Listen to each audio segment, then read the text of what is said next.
Everybody, welcome, welcome, welcome. Hey everyone, hop on in here, everybody. We'll do a really quick Ask Me Anything. Let me know where you guys are watching from.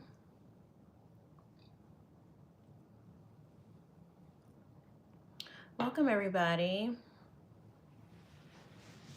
Welcome, welcome. We'll do like super fast Ask Me Anything. I'll let you guys start to come on. Welcome, everybody. Go ahead and hop on in here. Let me know where you're watching from. We're live in Atlanta. Go ahead and start getting ready for Ask Me Anything. You can pop your questions in the chat and you can literally ask anything. Ooh, my hoodie matches my glass. Welcome, everybody. I'll give you guys a couple of seconds to hop on in here. If you happen to catch the video on replay, you might want to just scroll past maybe 3 to 5 minutes to get to the meat. Welcome, everybody. Hop on in here, everybody. We're going to do really quick Ask Me Anything. Welcome, everyone. Welcome, welcome. Hey, guys. Welcome. There you guys go. Welcome, everybody. Welcome. Welcome, everybody. We're going to do Ask Me Anything. You can go ahead and start popping your questions in the chat. I literally will take any question that you have. You can just flood the chat with your questions. Let me know where you guys are watching from. I'm definitely good at your health questions and your spiritual questions, but you can actually ask me anything. So welcome, everybody. Welcome. Let's see what I get in here. Go ahead and flood the chat with your questions and we'll take it from there. All my lovelies, welcome, everybody. I'm seeing you guys starting to flood the chat. Be sure to, really quick, everybody hit the like button all at the same time. Everybody hit subscribe all at the same time. We're doing Ask Me Anything, which means you guys know what? You can ask anything in the whole wide world. So go ahead and start flooding the chat with your questions and I'll take your questions one by one. Let me know where you're watching from.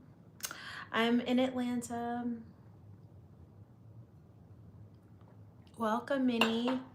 Welcome. Hey, everybody.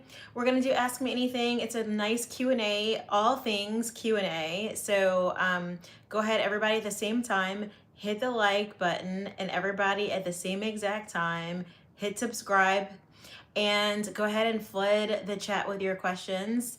That's how we do it. Ask Me Anything is all about you. So you can ask any question in the whole wide world. I'm definitely good at your health, relationship, and Bible questions, but I'll literally take any questions at all. And I'll even take personal questions. So you can just, if you have questions where you need advice or you just want to ask me personal questions, you can just pop all of those in the chat and I'm going to take your questions.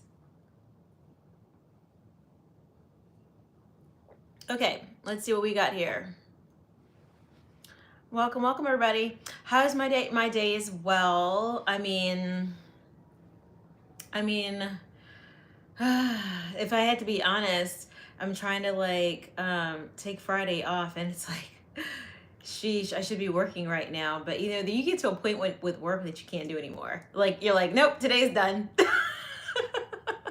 So I just put it away. I'm like, I'd rather go live and like hang out with you guys rather than think. So everybody go ahead and pop your questions in the chat. Flood the chat with your questions. I'm going to take all of your questions. So just go ahead, flood the chat with your questions. You can ask me anything. I'm definitely good with your health questions, your relationship questions, your spiritual questions, but you can pop any question in the chat at all, and I'm going to take your questions. I mean, you can even ask me questions about me as well. I'll take those questions too.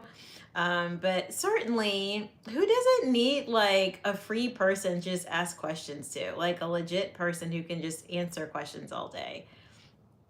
I just thought about that like the other day and I'm like, This is a valuable service. Anywho, welcome everybody. Okay, what's my day job? So first question, my first question comes in the chat.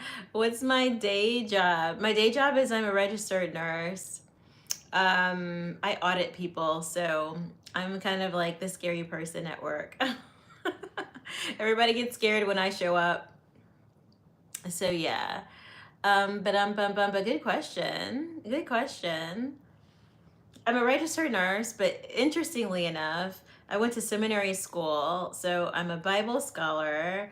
I have a doctorate in healthcare administration, and yeah, I have got a business degree too. So you really asked me any question. What's interesting is I've never had a question on here that I really can't answer. So that's always fun. Oh, thank you for the compliments.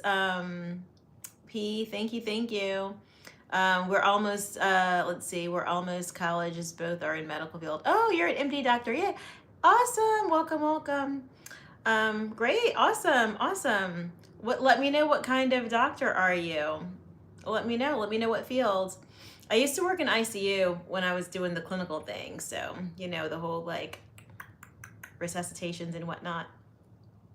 It's not nearly as neat as what people think it is. It doesn't look anything like ER, like that television show. Yeah, it doesn't look anything like that. It's completely different, but yeah. You guys, welcome. Oh, I got a question over here. Question is, where am I from? I'm from New Orleans. I live in Atlanta, and I should be moving to Dallas soon. That's a lot. That's a lot. But yeah, go ahead and flood the chat with your questions, and I'm going to take any question that you have. So everybody at the same time, like the stream all at the same time. Boop. Everybody hit subscribe and then flood the chat with your questions. I'm happy to take your health questions, your spiritual questions, your relationship questions. If you have a personal question for me, you can pop it in the chat. I'm literally going to answer any question that you have. And I have my vitamins, so I'm ready. So you guys go ahead, just flood the chat with your questions. I'm going to go down the list one by one. I'll do my best not to actually say your name, so that if you have like kind of a private question that I don't actually like blast you. So I'll do my best to like remember to not actually say your name, but just only respond to the question. All right. As an RN, what's an easy... That thingy is so far away. My bad. Sorry, what's an easy tell for someone at home to know if they might have a clogged artery? Ooh, question is, how would I know if someone has a clogged artery? I got story time for you on that one. Probably three months or so ago. I do Latin dancing. It's for fun, right? So one Saturday night, I went to go teach a Latin dancing class before the nightclub opened up. So I was teaching, the class part was over, and then the nightclub part opens up. So the nightclub part opens up, and one of my longtime partners shows up. And I am going to get your question. This is part of it. One of my longtime, I've known this guy for like 10 years. He's either in his 50s or 60s. I can't remember now, but he looks young and he's fit and all that.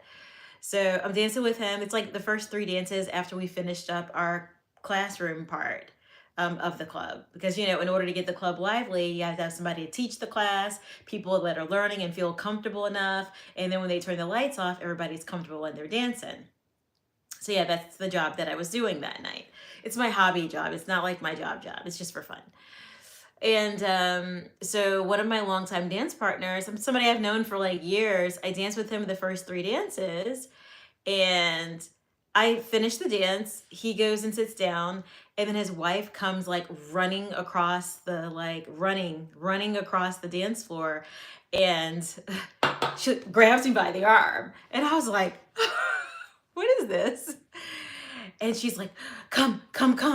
He's sick. And I was like, first, I don't even know her that well. So I've known him long before they got married. So as soon as she grabbed my arm, I figured, oh my gosh, is she mad at me because I danced with her husband? I've known him forever. So I thought maybe it was like a jealous wife thing, but it wasn't. It was fine. She grabs my arm. She pulls me over. Here he is sitting at the nightclub, sitting there clenching his chest. So now we're getting on to the artery part. We're gonna get there. I told you I get circle back. So I sit down and I talk with him and I ask, how are you feeling? What's going on? Blah, blah, blah. And I mean, he was like sweating and having chest pain, and he just had exertion, right? He had exertion. So he was just moving around dancing. So this is what I call chest pain on exertion. So I was like, hey, we need to call 911. I kind of didn't want to do it against his will, but I was like, hey, we got to call 911 and whatnot. And he allowed me to, and then he went on and everything, he had some blockages and everything's fine. So the question is, how do you know you have a blocked artery? It's tricky. It's tricky. I mean, symptom wise, you may have chest pain. And by the way, this is for entertainment purposes only, but you may have chest pain. You may have pain in your jaw. You may have like pain in your arm. It might go down your left arm. Women typically have more typically, not always, but more typically have atypical symptoms like nausea and vomiting. Like when I worked in the ICU, I had like a young woman who came in there. She was like in her late 40s, and she was literally just coming in there thinking like, I've been throwing up for days and I don't feel right. I just don't feel right. And that lady did not make it. She actually had a heart attack. So women sometimes have like atypical pain. Some people have chest pain at rest. Some people have chest pain on exertion. So chest pain is tricky. And in some cases, you can have chest pain and it's so weird because sometimes like you would have just gone to the doctor and had a clean bill of health. Like they may have done an EKG and it's fine. They may have checked you out. Generally, it looks fine. And then you wonder, well, how do I have a blockage? And why are they saying I have like 95 or 98% blockage in my heart? Well, here's how that happens. It's because sometimes you've got your vessels, right? And there's plaque inside of it. And as you have plaque inside of it from, eating bad, that, inflammation, high blood sugars, etc., plaque inside of it, one fine day, it can just like, a landslide kind of a thing. It can just break off and start to travel, and then get lodged in a skinnier part.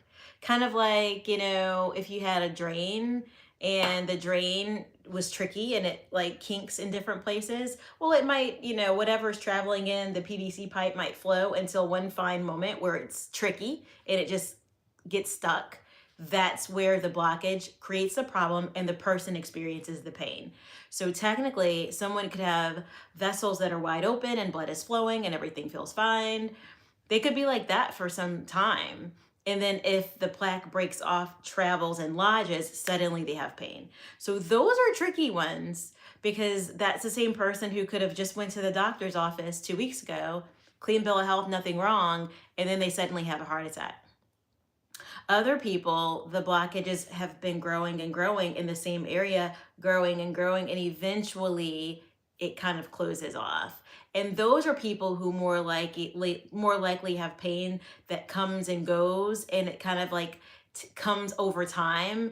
And those are people who are typically a bit more lucky because their heart has a chance to do different things to increase blood flow. It's the ones that like suddenly travel lodge, the whole heart is shocked and it's super traumatic. So anywho, it can happen. Make sure you're seeing your doctor, I would say, make sure you're seeing your doctor and get your doctor's opinion and then follow your body. Your body will give you signs and symptoms. And even if you just got check mark, clean bill of health, then you still need to go back. And this is my biggest pet peeve with that topic. I will give you my biggest pet peeve. Because I love paramedics, but I used to work with paramedics. And I love them, and I absolutely love them. But they would do this thing that is so counterproductive and tricky. So paramedics have a limited amount of equipment, and their education is different from a doctor's. The same way a nurse's education is different from a doctor's, right? Let's be honest. So when someone has chest pain and the paramedics come out and they do an EKG, they're like, oh, nothing shows up on here. This person's fine, like leave them. They're thinking they're fine. but that's like one picture of the person. It's not the total picture. And it's like my biggest pet peeve is the EKG doesn't give you like mechanical function of the heart. It like literally gives you the electrical function. So like, oh, the electricity is working good, but it doesn't tell you how well the heart is pumping. It also gives information at a delay. So if something just happened, then it's not likely to show up right away on the EKG. It may take a couple of hours before it shows up as a change on the EKG. So like low oxygen on the heart will show up on the EKG, but it takes a few hours sometimes before it shows up. So the person could be having a heart attack. They could get an EKG by a paramedic stopping at their house right now. They run it. It's perfectly clean. It's not showing any kind of crazy electrical rhythm. It's not showing any kind of a low oxygen. And the paramedic will say, "You're fine. I'm going to leave now." And that's not the whole picture. That's literally just the electrical function of the heart. It's not the mechanical function. So you don't know how well the heart is pumping. You also don't know if there's actually a blockage. You don't get that whole picture. Basically, it tells you that the pacemaker of the heart, it could show you some information about the pacemaker.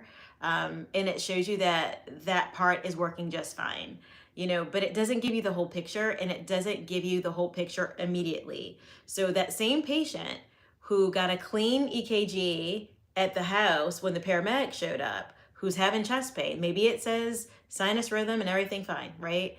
That person looks fine, and then guess what happens? They're still having chest pain, they're still sweating, they look bad. They look bad, even though the paperwork says they're fine. When they get toted to the hospital, by the time they get in and they've really gotten, physically, they're throwing up, they're looking bad, all that. By the time they get kind of settled and admitted, then you do the EKG again, it shows up as a change. Then you do the blood work shows up as a change. So these things they happen over a span of a few hours where those changes happen. Even the first blood work that we draw doesn't always show up as positive for heart attack. It may be the 8 hours later. So yeah, that's my biggest pet peeve. is I love the paramedics because they deal with the stuff that honestly I don't know if I could deal with. They see the stuff that's like not cleaned up. So I can't do that. I can't do that, right? So they do some stuff that I cannot do, and I have all the respect. But then my biggest pet peeve is when they get called for someone complaining of chest pain. Is my biggest complaint. When they get called, they run the EKG and they say, "This guy is fine." And they're ready to like drive off. And I'm like, A, how do they look? A, how do they look? B, I say, it doesn't matter. Bring them in for the full look because the changes happen at a delay. So what's visible on a machine happens at a delay. And then what you see in person, that is a real thing. So if they're sweating, clammy, throwing up, looking sick, looking bad, that is a real thing. And what's on the machine may not show up until 3 hours later. Then 3 hours later, but guess what? Somebody who's seasoned already knows there's a problem, even if the machine says it's okay. So thankfully, there's people like in the hospital who are always like, they always know the deal. They always know the deal. But yeah, that's the only thing. That's my only pet peeve is when that happens, because that's a serious problem and someone could literally not make it. If someone gets turned away and sent home, they could not make it. That's how big a deal it is. But anyways, I still love paramedics and they're cute. They're always cute. So yeah. Oh yeah, and then I had a patient that came in for heart attack. Well, no, he didn't. He came into the ICU for a motor vehicle accident. I had one that came in for a motor vehicle accident. So I thought he was a head trauma patient, and that's how we were initially treating him. And within a few hours of admitting him, I was taking care of him. I go in there to assess him, and then he started to pass out. And I was like, what is going on with this man? He would go passing out. I look on the monitor, he's flatlining. So then I press the button. We like get the whole team in. We go get ready to resuscitate him.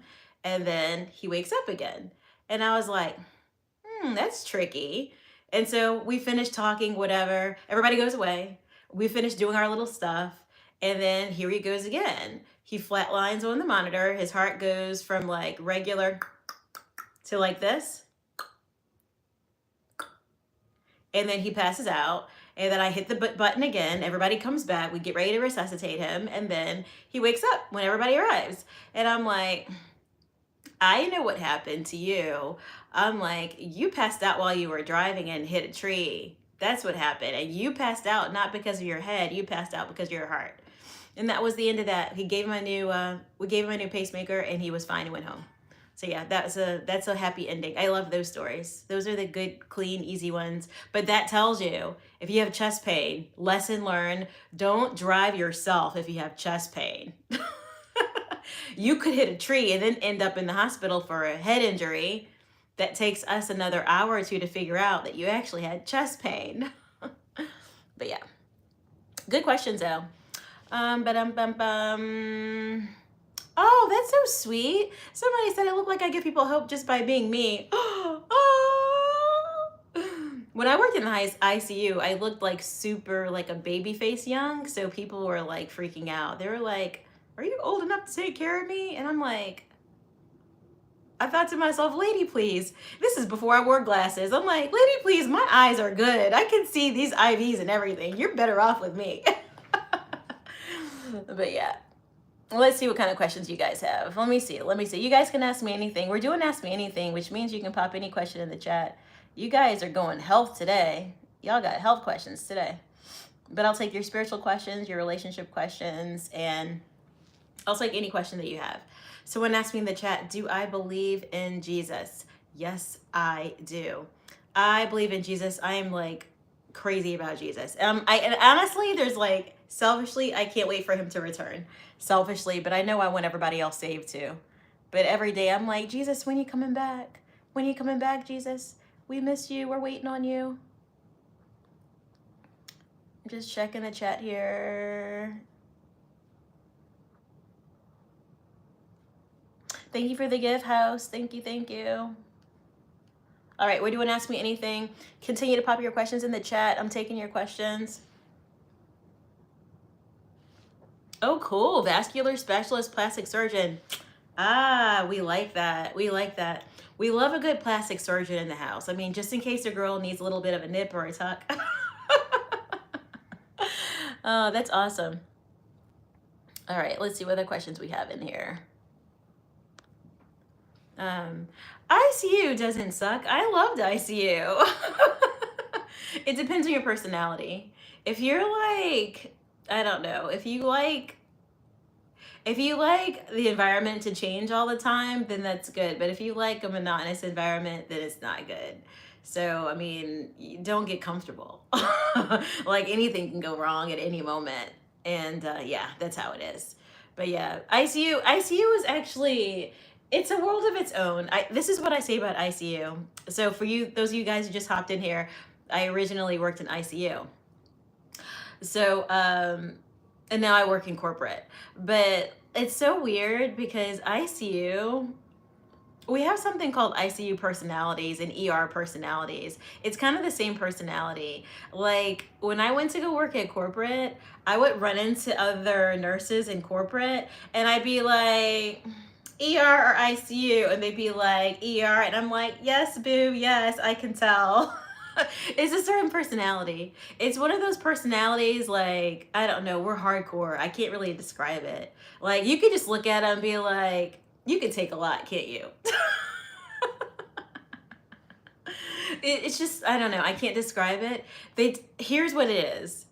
ER and ICU people tend to be more relaxed and more real ones. I don't know how to describe it, but they just tend to be very like honest, straightforward, tell you like it is. They just tend to be more real ones and they tend to be less fake.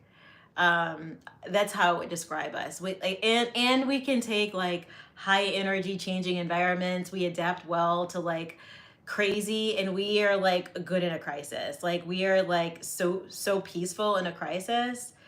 But then once the crisis is over, we're still human. We go fall apart someplace too. We're human. We're not robots. We're people. We're people. But yeah. Let's see. But you know what?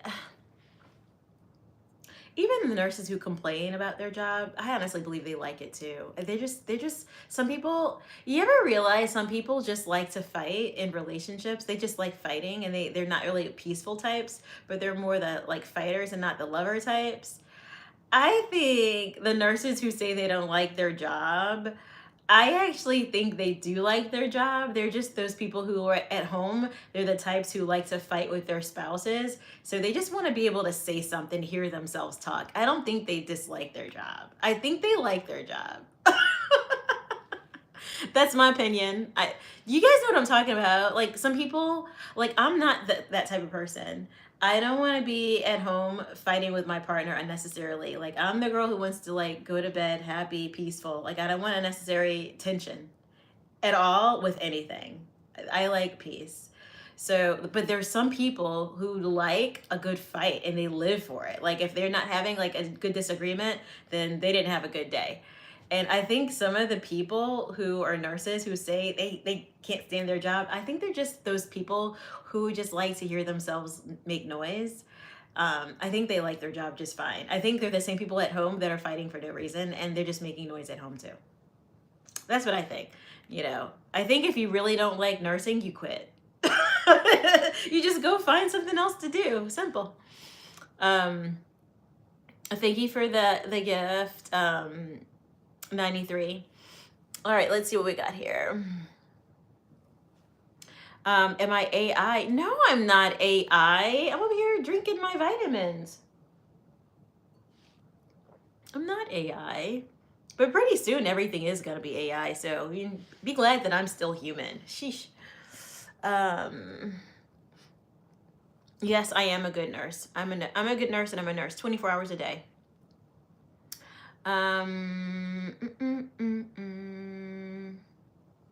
Let's see what else. Hi, Axel. Welcome. But yes, it is a high intensity job. I will say that. And it's the thing is, you have to remember, paramedics are paramedics because they like high intensity. They would hate being bored, stuck at a desk. People who are like frontline military, they live for that. People who do like flight nursing and things, they live for that. Some people just love the high intensity stuff. You know, that's what they like, and they don't like other stuff. So the people who love it. I mean, and they're fine with it. But yeah, but I work in corporate now, so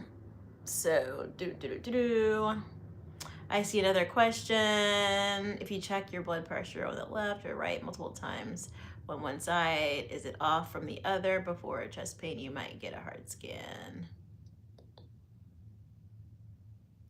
I mean, blood pressure varies. I mean, it varies on one side versus the other. It varies. It varies if you take it like a few minutes apart, it'll vary a little bit. So I wouldn't worry a lot about little small variances with blood pressure. I mean, I wouldn't even worry about that. It's more of on a whole, if it's too high, that's problematic. You know, it's just like a few, differences. It's not a big deal. If you take it this minute and that minute, it's always going to be slightly different. It's not going to be exactly. So I wouldn't worry about that part. I don't necessarily advise a heart scan, although this is for entertainment purposes only. I don't necessarily advise a heart scan. I mean, people who have endless money can just do endless things. I mean, they may opt to do it, but this is what you have to think about. You know, when you're thinking about unnecessary medical interventions. So when you go snooping around, looking for things, the reality is you could find something, and they can find something that looks a little bit abnormal, and then you're positioned with a new idea, whether you're gonna like make a big deal out of what you found that was abnormal, whether you're gonna like watch and wait. Now you've got to think about whether I want to be aggressive about what I just found, whether I want to wait, or what do I want to do something natural. Then you've set up yourself for a whole nother set of options. And do you see what I mean? So snooping around, I don't know. I mean, I'm a supernatural type of person, so they're the people who want to like scan everything and X-ray everything and pre-check I'm the kind of person that I'm more or less gonna say, well, how did you feel last month? And then how do you feel right now? Because I feel like you being in tune to your body is as much evidence as you mostly need to know that it's time to look at a certain spot. So if something changed in how it felt, then you go look at that spot. Does that make sense? Oh, this feels wrong. Then you go look at that spot and investigate versus unnecessarily scanning and x-raying and this and that. For me, that's just me. Again, entertainment purposes only, but that's just for me. Does that make sense? I'm a person who's more or less like leave well enough alone type. Even when it comes to growths, when you see someone with a growth, I'm like, okay, you've got a growth. Okay. Is it growing fast or is it not really growing? Does that make sense? Is it growing? Is it going to lodge something off that you need? I need to understand the impact. So even if I see that there's a growth someplace, I'm not going to like fall out and die. I'm going to be like, okay, something's growing. Okay, how fast? What is it? I want to ask more questions.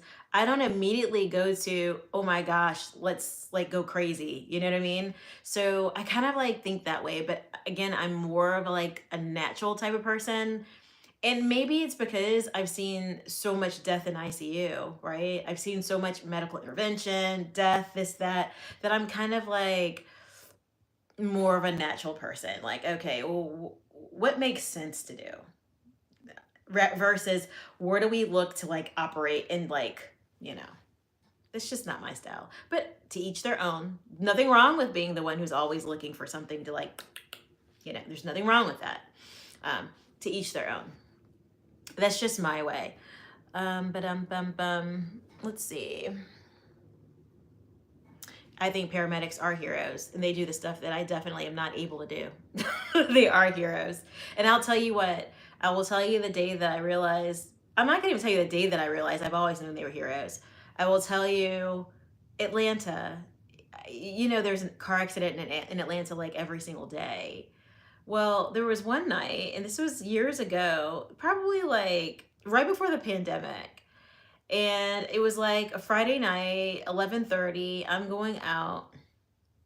And what's interesting is that there was a car accident and I'm in the car and I'm like complaining for a second. I didn't realize what all had happened. I just know that like, hey, this is making me run later than I was expecting to run. I'm not really loving this.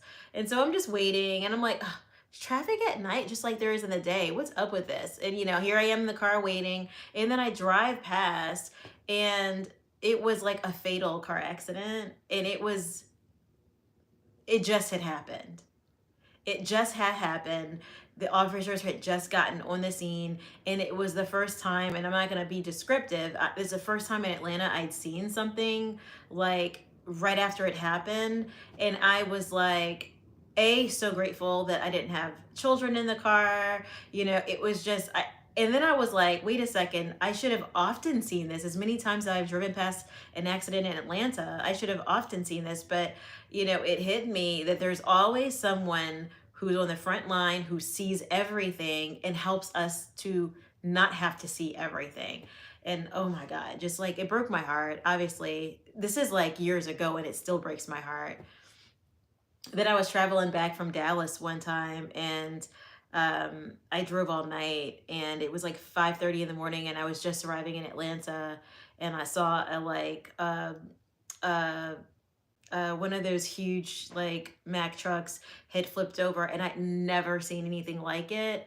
I didn't realize what I had seen. It was so mangled. I didn't even realize what I was looking at until I was like, oh, that's the bottom of the truck and that's this part of the truck and that's that part. And it was just such a tragic accident. And I was sleepy too, y'all, because I was driving in. That was like a 12-hour drive for me, by the way. I was driving in, and I was like, I was praying to God. I was grateful that I had made it. And I was just like, it was a lot, y'all. It was one of those moments. It was just a lot. It was 5:30. I was sleepy. I was like one of those sleepy drivers. And then I see another, probably a sleepy driver who had crashed. And it was awful. It was awful. And I thought again about the poor man. And I thought again how lucky I was. And I don't know. I mean, something like that. I don't know why that stuck in my memory so much, but I hope he knew Jesus is what I thought. I hope he knew Jesus. And those are the moments that I'm always reminded to come right back, hop online, and tell everybody about Jesus, because we do not know the day that we're going to leave this earth. We just don't know. We don't know. And if you don't know Jesus, then there's no way to heaven. So like, that's simple as that.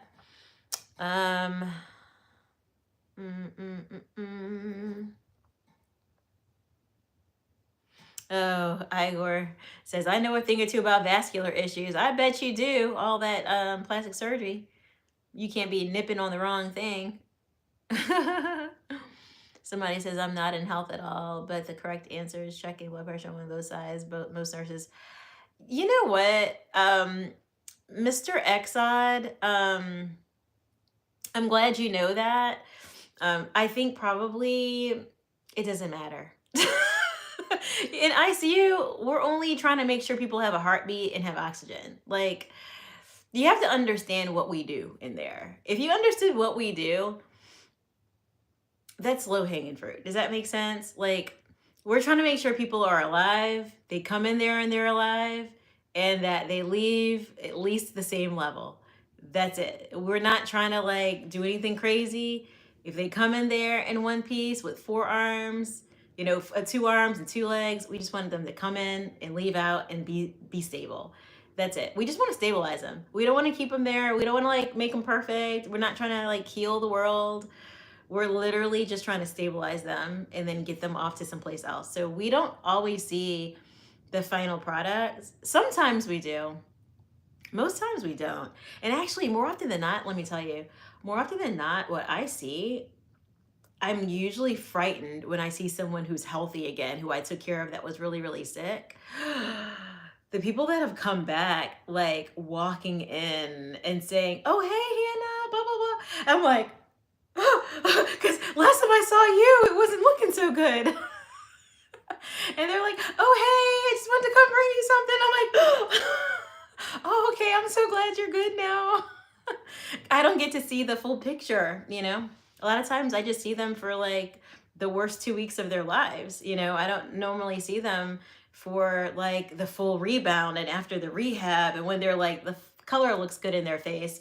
I don't normally get to see that part. So I say all that to say, in ICU, I hope you realize most of the time we're not even checking blood pressure with a cuff. We're checking it inside of a person's arteries. We don't even use those things. We have all kind of central lines and, arterial lines and sheaths. We got all kind of stuff in there. It doesn't even look like a regular unit. It's plastic and needles everywhere. We don't even use the same equipment. Oh, whoa, somebody specializes in rhinoplasty. Okay, nose jobs. Although I like my nose. Although, if it looked a little bit different on my face, I'd get a little bitty nose piercing, but I think my face works for my face. I mean, everybody doesn't like it, but I'm not to be liked by everyone. I'm not to be adored by everyone. So, let's see. Do I have a vacation? I'm not going on vacation anytime soon. Not that I know of. Not that I know of.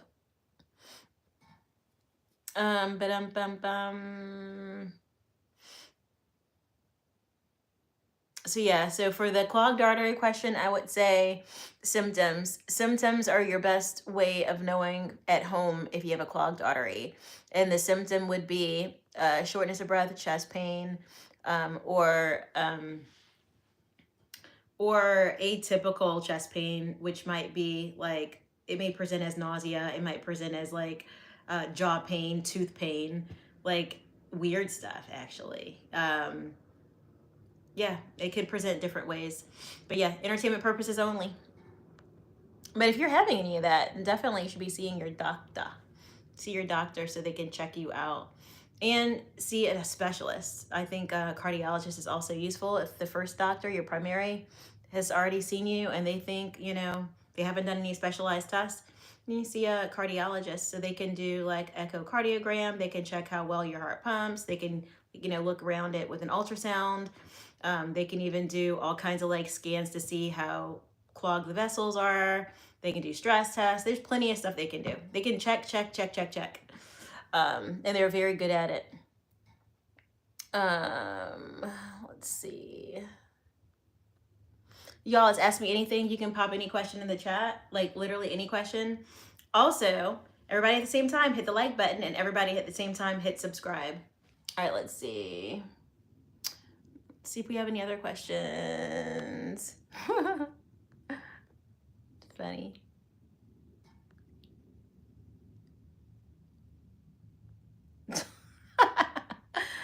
Oh my God, that's so funny.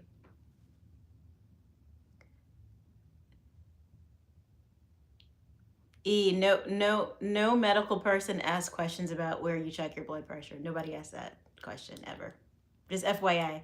Like, all we need to know is you have a blood pressure. In ICU, if it's really high, it's not a big deal. We're gonna give you medicines to bring it down. If it's really low, we're gonna give you a bunch of stuff to try to bring it up. We literally manage things. That's it. We just manage everything back to stable vital signs. That's it. We don't do like, if it's like a little high, a little low, like that's the least of our worries. We're like, okay, does it need medicine? Yes or no? That's how we think.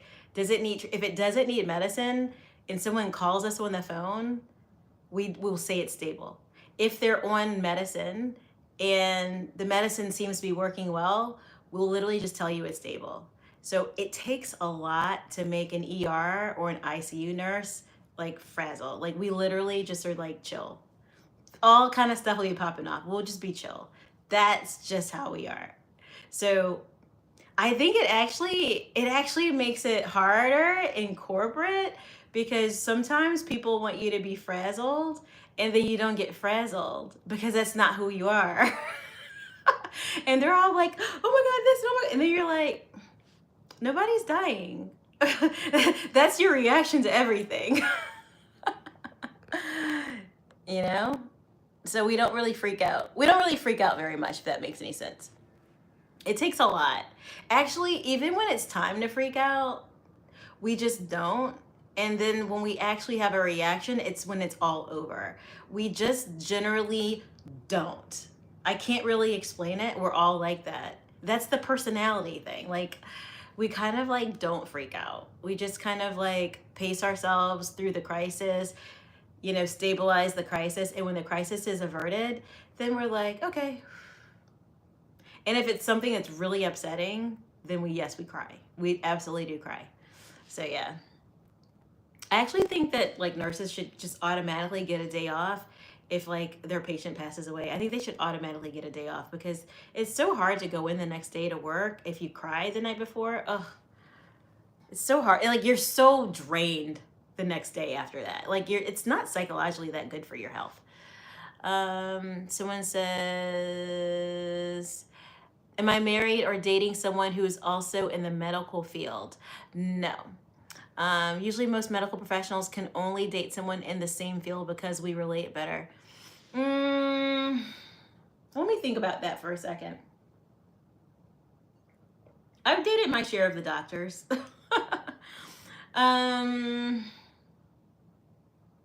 You know what I liked about them? I will say this. I liked that the relationships were very cerebral so that we could talk nerdy talk all day. I like that. At the time I was atheist though, so I don't know that it would work so well now. You know what I mean? Like at the time those relationships worked well for me because that's what my brain wanted to like think about. And now I think it would be harder because mm, a lot of the ones that I dated were also like, they were also atheists. So I don't know that, yeah, I don't know that none of them believed in God. I can't think of any of them believed in God. So now I don't think it would work. Does that make sense? I just don't think it would work. We would think differently. Like, I don't think it would work because I'm still a science brain, but I'm a spiritual person. So I think that like it would work to a certain point if they were, I don't know. I don't think it'd work. I don't think it'd work. But married to a doctor since we both work long hours and can relate to each other better. That's smart, but it's also like tough. So here, put it this way. Like if one person works long hours and then the other person works long hours, then the question is, will you see each other? Or is it better just to have one person not working long hours and the other person who works long hours, so that when the person who works long hours comes home, there could just be some togetherness, you know? I mean, maybe it could work. I don't know. For me, I have not found that that's worked well. Like I can track back all my relationships with my people who are very corporate people when I was also, very high up at corporate. Basically, we didn't see each other. Basically, I was always out of town, flying around, this, that. I wasn't around. And they didn't really complain, but you see, we didn't end up together. It literally, I mean, I was told that actually. One guy I dated for like 4.5 years, he's like, you talk about getting married. He's like, but I'm not sure you care about it. He's like, because you're not even in the same state, mostly. Mostly, you're not even here. He's like, even when you're here, you're at work. You're not even at home. And I was like, dude's got a point, actually. I mean, I eventually corrected it, but I didn't correct it right away. It took me some time. But I heard him, but it took me a minute to really receive it because that was heavy. That was heavy to hear, like heavy feedback, but good feedback. I was listening, but it just took me a minute to process that. I'm like, wow. Yeah, wow. I mean, he wasn't paying my bills and I had a ton of them. So, I mean, I was divorced. I took on all the bills for the whole house. I mean, so I get what he was saying. He was saying, yeah, you can slow down, but I wasn't in really a great position in that moment too. Like, I had just taken on a whole household. So for me, my option was really to like sell everything and scale back. That would have been my option. Or just work more and then not have anybody for a few years. So I don't know. To each their own. At that time, I worked more. So if you ask me now, I'd probably just slow down. But back then, I was just like, we got to get these bills paid. And no one's going to rescue us. So might as well get it done.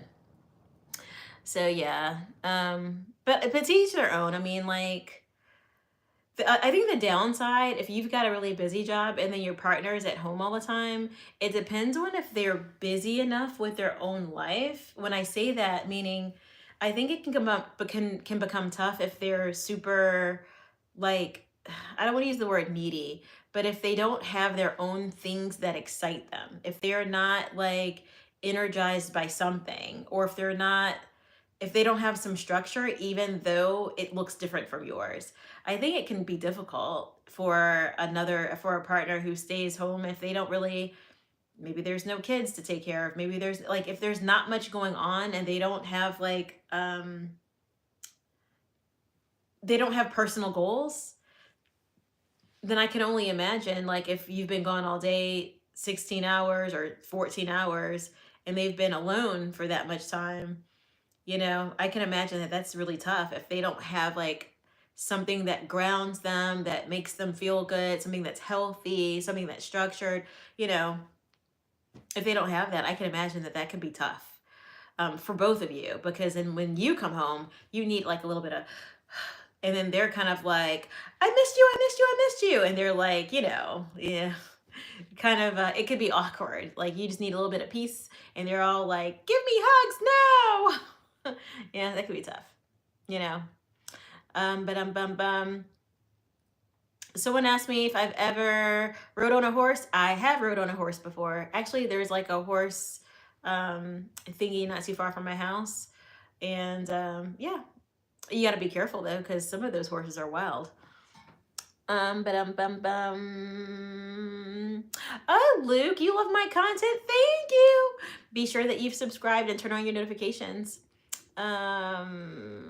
Yes, yes, yes.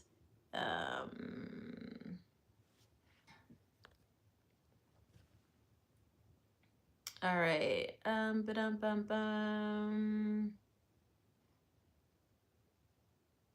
Oof.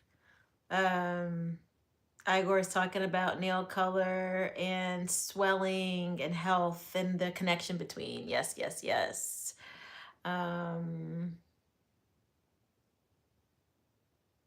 Yeah. Yeah, so Igor knows like we don't really use like, blood pressure cuff. That's nice. We have everything, like everything is like connected directly to the person's heart. So we actually use internal systems for everything, which is pretty cool. And when you think about it, it's kind of frightening. You actually sit and think about it, like you've got all these little lines that go all the way to a person's heart, reading things and all that stuff. It's kind of crazy when you think about it, but yeah, we do all that stuff.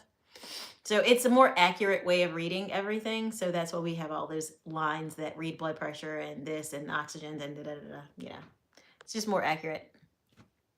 But I mean, even monitors have to be monitored because, patients can rip stuff off and then you got to look at the patient. Like it says the patient is like flatline. Guess what? They're breathing and just fine. It's because they ripped everything off. So yeah. Let's see. Let's see what we got here. Let's see what other questions we got. You guys keep flooding the chat with your questions. Thank you for the badge. Complete. Thank you. Thank you.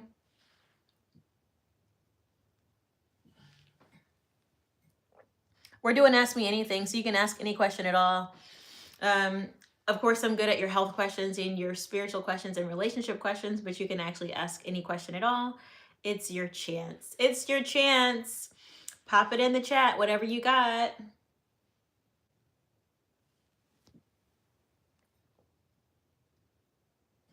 Oh, I just remembered. I'm drinking these vitamins too late. This is going to have me awake. Ugh. Last night I went to bed and why did I wake up last night like that? Why did that? Did anybody get an Amber Alert last night and then get another one and then another one? Gosh, my biggest pet peeve is those Amber Alerts sometimes. Here's why. I know there's a serious thing behind the Amber Alert, but let me tell you what I don't like about it. I don't know if anybody has caught on, but you'll see an Amber Alert for a kid and you'll see the kid's name and then you say abducted by, and the person's name has the same last name. So you know what I think these things are actually, and y'all chime in if you think differently. I actually think these are parent, kid, like, the mom and dad fighting over custody. I don't think these are true, my kid is stolen and I can't find my kid. I don't think that's what these are. I think these are custody issues that have entered the Amber Alert system. Like, I have full custody. They don't have custody. Bring my baby home. Amber Alert. And then 2 a.m., we're getting a ring on our phone from somebody. These are parents. These are DNA blood parents, I believe. Technically, this is a court issue. This is not on an Amber Alert system. Shouldn't even be. I think that's what this is. So that's my pet peeve. Last night, the Amber Alerts were blowing up in my town. And it happened early, middle of the night, a couple of times. And I was like, you guys, I know I could just turn the button off on my phone, but my gosh. It just because it's the same last name, y'all. It's not probably a stolen child. It's probably a custody issue. I can almost guess. Anywho, this is what happens when courts get involved in families. Destructive. Let's see. Let's see what other questions y'all have. Are you guys out of questions? Let me know. Let me know. Pop your questions in the chat. All right, I see TikTok is looking pretty clean.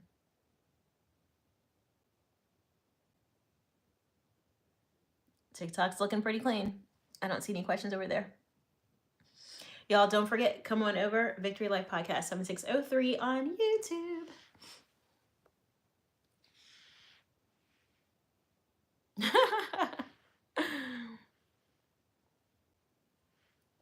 All right, guys. I finished all the questions, so I'm going to wrap it up. I don't see any other questions in the chat, so I'm going to wrap it up. But join me next time we go live, Victory Life Podcast. Bye, everybody. Bye, Dr. Miami.